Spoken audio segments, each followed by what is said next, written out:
Hello friends, welcome to Creative Medicine. In this lecture, we will learn about.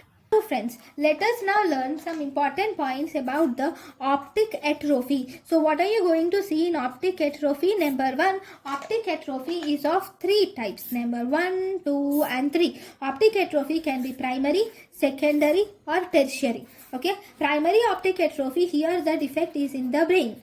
Secondary optic atrophy, here the defect is in the optic nerve disease.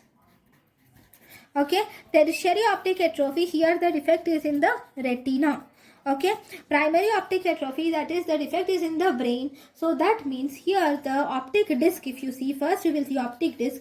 Optic disc is actually chalky white. It is chalky white.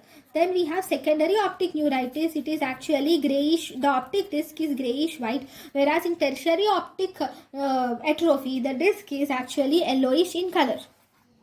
Okay, secondary optic atrophy, it occurs due to the optic nerve defects, which include optic neuritis. Okay, it includes optic neuritis, that is papillitis, neuroretinitis. So all these are the causes. Neuroretinitis, papillitis, neuroretinitis are seen. Whereas in primary, that is the region is in the brain. So it includes neurosyphilis, and then we have neurosyphilis. Then we have tabes dorsalis also.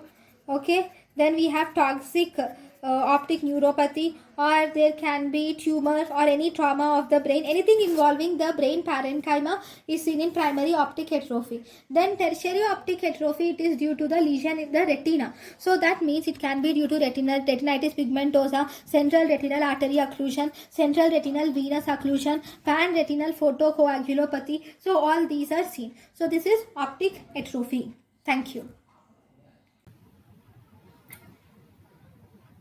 Thank you and thank you for watching.